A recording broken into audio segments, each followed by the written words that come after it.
Spencer, but you are the first interview of 2019. Good morning.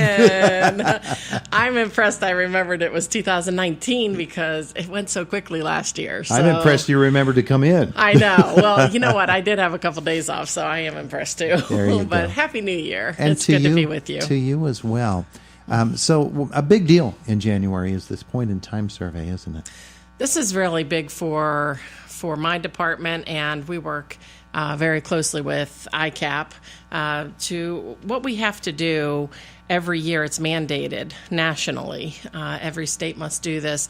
We have to try to identify how many people in our community are experiencing homelessness. Mm-hmm. And I know we talk about this a lot on the radio, but it's very difficult for us because we do not have people who are experiencing homelessness out on the streets. We just don't have that. But we do know that people are in cars. We know that some people are in abandoned buildings. I just can't find them. We can't find them to get some help.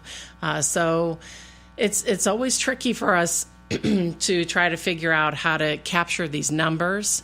So Sheriff Fyock and I, we had gone out last January together to all the spots that people said might be places where people might be at campgrounds and stuff. So we tried, but we couldn't find anyone. We're going to do that again this year. So the point in time count's actually January 23rd for Pennsylvania. So every county in Pennsylvania has to do it on January 23rd, and it's through the evening of the 23rd, a Wednesday, into the morning of a Thursday, the 24th. We're going to try something a little different this year. We're going to try a come and be counted event. A lot of other counties do this. And so we are partnering up with the New Life Community Church out at the Indiana Mall, and it's where the old Dingbats used to be, across from like Capri Pizza and where the old Kmart was. And from 4:30 to 6:30 on January 23rd, we're going to just offer light refreshments, some beverages, and we're going to try to have the people who particularly are in their cars that we can't find. But we did it with this church because it's the bus schedule too, to try to get people to come. If they're experiencing homelessness, this would be the time for them to come. We'll do a quick anonymous little interview with them so we can turn in the information.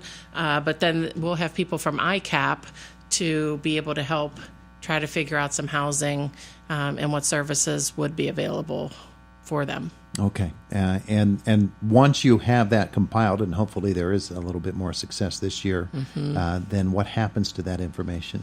All of that information, we write it up into a report, and every county has to submit that report back in. It's usually mid-February. We have to have that back in. And so we do the best we can. Our outreach is substantial. I mean, we send surveys out to all parts of the county, to fire departments, police departments, municipal, borough, townships, you name it, they have it. We're trying to get information on what people are seeing in their neighborhoods. And then they're sending back places. That's how we know where to look.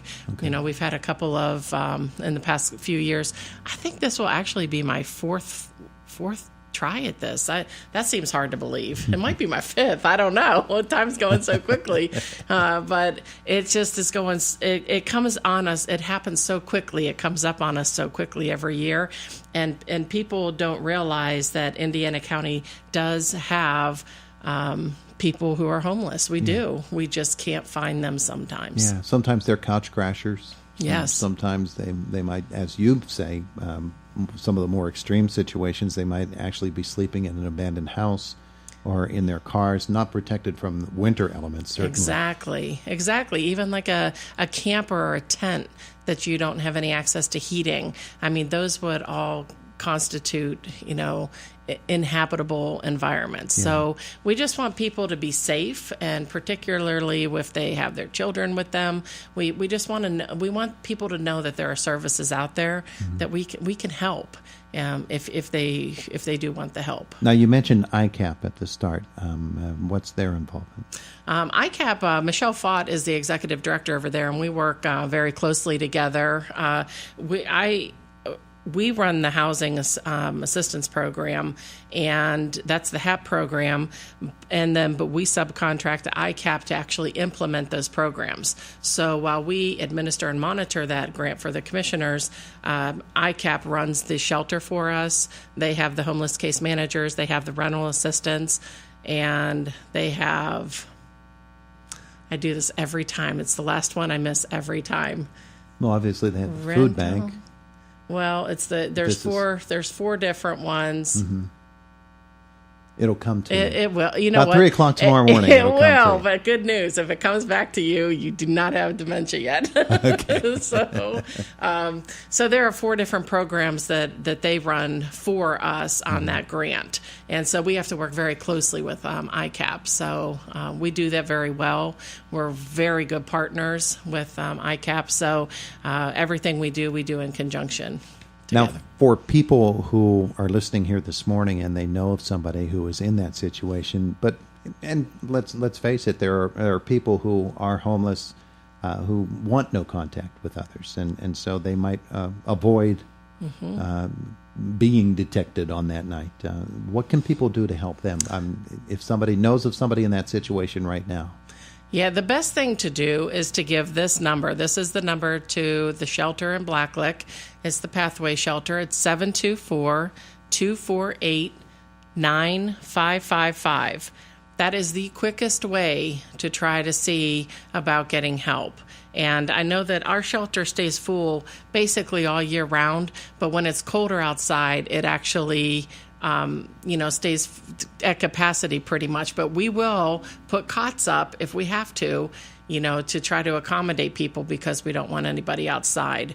And so what they will do when you call down to the shelter, they have to do a quick background check, and because they have to make sure that, that everybody there is in a safe atmosphere. So that's the only thing that needs to happen over the phone, but it's real quick. It's a quick process. Mm-hmm. And then if there is a bed, then we can send you, get you down there. All right. So for a point in time, that's January 23rd. Yes. You would like folks to show up at the Indiana Mall at the church.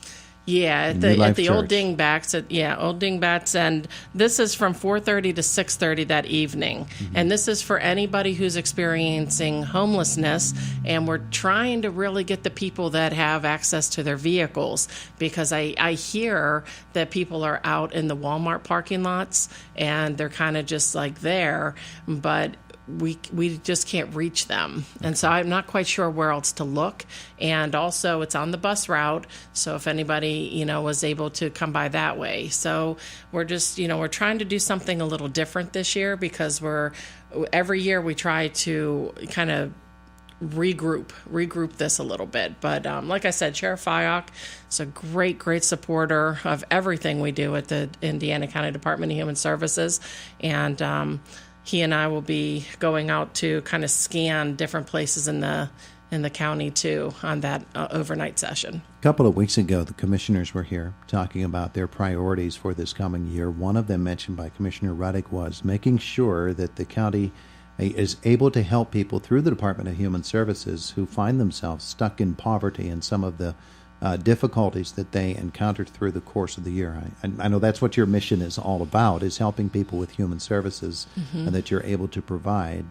If you would just spend a little bit of time talking about that mission and how the Department of Human Services is able to reach out, and some of the initiatives that you actually do offer. I think one of the best things that happens through my department is that we work so closely with every agency, and we are actually kind of boots on the ground. If they need help, I'm happy to go. Maureen's happy to go, be part of the solutions. We're trying to get people to be able to be self-sufficient. So we're offering all of these, like over at the Department of Human Services, we have a financial literacy class that's open to the entire county. It's free. It's once a month. The banks, we were partnered with the banks for that, and they come in and they run this class. It's a very good class. And so we have that, and we want people to take advantage of it because you learn a lot of stuff on that. We have a prep course for renters to learn how to be a good renter. We have access to all the housing programs through ICAP, so we can get people and try to get them back on their feet. I mean, we realize that people go through the, difficulties in their life, sometimes out of their control. If you lose a job or you have a medical issue, those are kind of sometimes out of your control, and then how do you pay the bills? So there has to be like a net so we catch people to be able to get them back up on their feet again. And it does work if people want the help. We can't force people to have the help, but it does work. But we have access to everything for drug and alcohol programs. We can get people linked in with mental health programs. We can just run the gamut of like, where can we find the help? That's why my office has the information and referral line. And so if you call that and talk to Maureen Pounds, we're able to link anybody to any agency in Indiana County. There you go. And the number that folks should call is? That number is 724-463-8200, extension 3. That's for the information and referral line, but we also have a very, very good website. If you just type in on Google Human Services Indiana County, PA, it'll pop up, and we have an A to Z directory on there. Very easy to read, and you just click on it, and it has all those agencies. It has contact names and phone numbers, and it's right at your fingertips anymore. Yeah, I think one of the big obstacles to people using departments such as yours or any that is involved in looking out for the public's well-being is getting them to take that first step and recognize, not only recognize, but acknowledge that, okay, there's help for me and I could take advantage of it, and I should. Yes. And people sometimes don't want to be helped. I think that's very true sometimes, particularly veterans, and we need to get our veterans to be able to, call, and we have so many programs that can help the veterans too. So we just want to make sure that we're kind of reaching out and helping as many people as we can in Indiana County. But sometimes we don't know where you are. So we need you to take that first step and call us and let us know, what services we can link you into. She is Lisa Spencer, Indiana County's Department of Human Services. You made it all the way through the first interview of the year. Yay! All right, I just want to do one more thing. Okay. I want to send out one shout out to a very good fan of yours. Her name's Kelly Carley. She's actually my cousin in Homer City. And she listens every day, and she loves our interviews. And so I just wanted this to be Kelly Carley Day because she could use a smile today. Kelly, you need to smile. There she is. She's smiling right now. Kelly Carley Day. Kelly Carley Day, right here. All right. That's Thank you beautiful. so much. Have a happy New Year, Todd. Thanks, Lisa. You too. It is the Department of Indiana County Department of Human Services. She is Lisa Spencer.